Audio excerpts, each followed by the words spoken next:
네, 매주 월요일 증시 쏙쏙입니다. 지난주 증시 정리하고요. 이번 주 투자 전략 점검합니다. 하나금융투자 윤보원 부장 나와 있습니다. 자, 지난주 드디어 네. 2,100선을 코스피가 넘었습니다. 네. 물론 금요일과 오늘 빠지긴 했지만 사흘 정도는 유지해줬어요. 네. 이 정도면 지난주 괜찮았다고 봐야 되는 거죠? 네, 지난주에 2,100선을 넘었었던 것은 사실 2015년 7월 이후에 처음으로 넘어선 거기 때문에요. 예. 좀 긍정적인 그 심리 영향이 형성됐다라고 보여집니다. 지난 한 주는 경기 지표가 호조세를 보이면서 전반적으로 글로벌 증시가 상승하는 모습을 보였습니다. 미국은 트럼프 정책에 대해서 기대하고 또한 대형 소매업체들 실적 호조가 이어지면서 긍정적인 투자 심리가 형성되었고, 유럽 같은 경우는 2월 생산자 구매 지수가 호조를 보이면서 증시가 큰 폭으로 상승하였습니다. 중국은 3월 초에 예정되어 있는 양회와 또 양로보험 기금의 투자가 다시 한번 개시된다는 기대 등으로 상승하였습니다. 우리나라의 코스피 역시 외국인의 현선물 순매수로 2,100선을 넘어섰는데요. 전기가스, 전기전자 업종 등이 상승한 반면에 의료 정밀이나 비금속, 광물 업종 등은 하락하는 모습이었습니다. 네, 지난주는 미국 금리 인상 이슈를 좀 경계하면서 네네. 이 업종을 눈여겨보자고 했어요. 화학, 철강, 에너지, 반도체 업종 중심으로 전략 짜주셨는데 이번 주도 금리 인상이 유효합니까? 네, 금리 인상에 대해서는 아무래도 3월 달까지, 3월에 FOMC가 열릴 때까지는 좀 지속적으로 지켜봐야 된다라고 3월 보여집니다. 중순까지는. 네네. 네. 최근 발표되고 있는 미국의 주요 경제 지표가 굉장히 흐름이 좋습니다. 그래서 미국의 경제가 견조하게 개선되고 있다는 것을 보여주고 있는데요. 이번 주에도 발표될 만한 경제 지표들이 시장 전망치에서 크게 벗어나지 않을 것이라는 의견입니다. 이렇게 경제 지표가 호조세를 보인다면 3월 기준금리 인상에 대한 가능성은 보다 높아질 것이기 때문에 이에 대해서 투자 심리가 위축이 되는 현상도 배제할 수는 없습니다. 예. 지난 24일 날 한국은행이 발표한 올해의 1월 수출금액 지수를 살펴보면 작년의 동기간 대비 12.8%가 증가하는 모습을 보여줬습니다. 그래서 국내에서 수출이 증가한다라고 하면 기업들의 실적 증가로도 이어질 수 있기 때문에 다음 달 초에 발표되는 2월 수출 실적에도 시장은 관심을 모아지고 있습니다. 예. 그래서 현재 시장에서 예상하기로는 4개월 연속의 증가세가 확대될 것으로 예상됩니다. 다만 최근에 워낙 강세 흐름이 지속되고 있죠. 그래서 장기적으로는 수출 호조가 약화될 수도 있다라는 의견이 나오고 있습니다. 최근 미국 증시가 지속적으로 상승을 하는 데에 대해서는 피로감이 누적되고 있다는 의견이 있는데요. 국내 증시 역시 이러한 피로감에 대해서 상승 모멘텀이 조금은 둔화될 것이라는 그런 의견도 있습니다. 다만 실질적으로 경기 회복이 대내외적으로 나오고 있기 때문에 하락폭은 크지 않겠으나 상승폭 역시 이번 주에는 조금 제한적으로 나올 것 같아서 이번 주는 네. 박스권 형성을 좀 생각하고 있습니다. 뭐 뉴욕 3대 지수 막 사상 최고가 네네. 연일 경신하고 지난주에 아주 부럽지 않았습니까? 이렇게 봤을 때 국내 증시도 네. 좀 오르긴 올라서 상대적으로 그 글로벌 증시, 우리 증시 다 피로감이 좀 엿보이는 시점인 것 같은데요. 네네. 이 시점에 우리가 좀 주목해 볼 만한 업종이 있다면 뭐가 있을까요? 추가 상승에 대해서 아무래도 좀 기대를 하는 그런 움직임들이 나오고 있는데요. 예. 국내 증시를 지지할 수 있는 모멘텀을 크게 두 가지로 살펴보자면 기업 실적이 개선되는 것, 그리고 저평가의 매력이 아직까지도 부각된다는 것입니다. 그래서 이에 대해서 가장 좀 눈여겨볼 만한 것은 내수주라고 할 수 있겠습니다. 네. 내수주 같은 경우는 지금 정부에서 내수 활성화를 위한 방안들이 나타나고 있고요. 또 한 가지 이 내수지에 대해서 효과를 볼 수 있다는 것은 바로 숏커버링 효과가 작용이 될 수 있다는 겁니다. 숏 커버링이요? 이게 네네. 뭡니까? 숏커버링은 간단하게 말씀드리자면 주가가 하락을 할 것을 예상을 해서 주식을 빌려와서 팔았었던 투자자들이 예. 주가가 올라갈 경우에는 손실을 보게 되죠. 그래서 이를 막기 위해서 다시 주식을 사서 갚는 매매를 의미합니다. 예. 네. 그렇군요. 그래서 국내 증시의 추가 상승 기대감이 커지면서 이렇게 공매도, 그러니까 빌려와서 주식을 팔았었던 비중이 큰 종목을 중심으로 말씀드렸던 숏커버링 효과가 나타날 수가 있습니다. 이러한 증권가 의견들이 좀 다수로 나타나고 있는데요.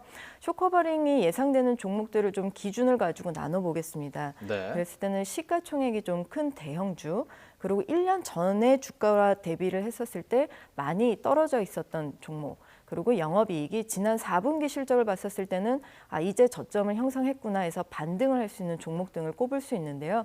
이 기준에 부합하는 종목들을 좀 꼽아봤습니다. 그래서 아모레나 LG생활건강 그리고 오리온, SPC 삼립 등으로 그 내용을 봤었을 때는 뭐 그동안 주가가 크게 하락했었던 음식료나 아니면 화장품 같은 내수주입니다. 예. 그래서 최근에 또 원화가 강세를 보여주고 있기 때문에 이러한 내수주 상승에 힘을 실어줄 수 있다라고 보여집니다.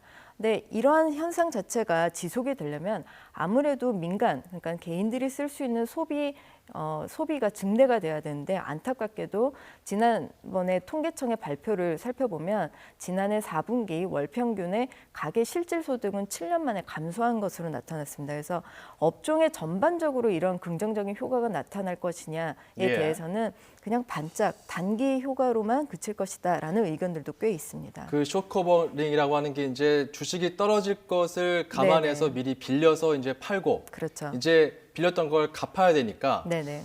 사서 이제 갚아야 되니까 네, 이제 맞습니다. 살 시점이 왔기 때문에 지금 떨어진 이 종목들이 곧 올라갈 것이다. 네, 그러니까는, 이거잖아요, 그죠? 네네. 뭐 빌려왔었는데 주가가 계속해서 상승을 한다면 빨리 예. 갚아버리는 게 좋기 때문에 매수세가 이쪽으로 집중이 될 수 있다라는 거죠. 그래서 지금 눈여겨볼 만한 업종들이고 아까 화면에 나왔던 종목들이 그 네네. 해당 종목들이다 이거죠? 맞습니다.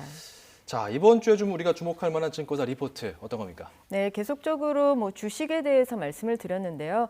오늘은 미래에셋대우가 채권 투자 전략에 대해서는 어떤 의견을 가지고 있는지 보고서 내용을 좀 간략하게 정리를 채권 투자. 해드리겠습니다. 증시 같은 경우는 지금 어느 정도 금리 인상 등을 앞두고서 좀 쉬어갈 수 있다라는 전망을 해주셨는데 네네. 채권 전망 어떻습니까? 사실상 근데 금리 인상이나 글로벌 경기가 좋아진다라는 거는 위험 자산 선호가 높아진다라는 얘기입니다. 그래서 예. 주식 시장에는 좋지만 채권 시장에 대해서는 그렇게 우호적인 환경은 아니겠죠.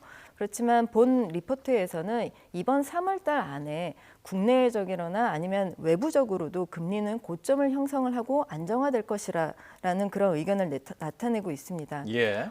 살펴본다 하면은 지금 현재 미국의 10년물 국채의 금리를 좀 예를 들어서 말씀드리겠습니다. 예. 국채 금리 자체가 지난 12월 달에 FOMC가 경기에 대해서 굉장히 호조를 보이면서 2017년에는 3번의 금리 인상 확률이 있다라고 이야기를 했었을 때 2.6%라는 고점을 형성했었습니다. 예. 이러한 것은 이미 올해의 금리가 3번이나 인상이 될 거라는 것을 반영을 했었던 수치이기 때문에 사실상 이대로 진행을 한다 하더라도 고점에 대해서는 시장의 금리 민감도가 그렇게 크게 움직이지는 않을 것으로 보여집니다. 예. 그리고 2월 달에 자는 옐런 의장이 굉장히 매파적인 발언을 했죠. 그럼에도 불구하고 달러 강세가 아직까지는 부담이 된다. 그리고 임금 상승에 대해서 불확실성이 있다라는 여지를 남긴 점을 봤었을 경우에는 네. 3월에는 실질적인 연준의 금리 인상은 실행되지 않고 고점 자체가 2.6%, 그러니까 지난해의 고점 정도에서 더 이상 넘어가진 않을 거다라는 것을 확인하는 의미일 거라고 보여집니다. 이 리포트의 의견인 거죠. 네네, 예. 그렇습니다. 그렇기 때문에 지금 현재 단기적으로 시장에서의 금리 인상에 대한 경계감 때문에 시장 금리가 올라설 때, 그러니까 채권에 대해서는 금리와 가격 자체가 반대로 움직이죠. 금리가 이제 올라가면은 채권값은 떨어지니까 네, 그러니까 금리가 올라갈 것 같은 지금 시점에 채권은 네. 사야 된다 이 말씀인 거죠. 그렇죠. 단기적으로 저가 매수를 한다라면 예. 채권 시장에 있어서도 아주 큰 수익은 아니다 하더라도 굉장히 유효한 전략으로 매매를 가져가실 수 있다라는 것입니다. 금리 인상을 앞두고 있는 지금 시점이 채권 투자에 있어서는 적기일 수 있다. 네, 알겠습니다. 맞습니다. 오늘 증시 좀 주춤했거든요. 정리해 네. 주시죠. 오늘은 외국인의 매도세 때문에 기관이 힘을 써봤지만 하락 마감하였습니다. 업종별로 좀 봤었을 때는 건설업이나 기계, 의료 정밀 업종이 상승을 했지만 은행이나 증권을 중심으로 하고 있는 금융업하고 또 운수창고업이 하락을 하였습니다. 최근에 그동안의 상승을 견인했었던 IT 주가가 주춤하고 있는데요. 오늘 시장에서도 SK하이닉스 하락이 좀 두드러지면서 별다른 힘을 써주진 못했습니다. 조금 긍정적인 측면을 보자면 장 초반의 하락폭은 줄이면서 마감하는 모습이었습니다. 그동안 약세를 면치 못했었던 제약주는 반등하는 모습을 보여줬는데요. 이번 한 주의 박스권이라고 말씀을 드렸는데 업종 간의 주가 키 맞추기를 보여주는 그런 균형을 이루는 모습을 보여줄 것으로 예상됩니다. 네, 지금까지 하나금융투자 윤보원 부장이었습니다. 고맙습니다. 네, 감사합니다.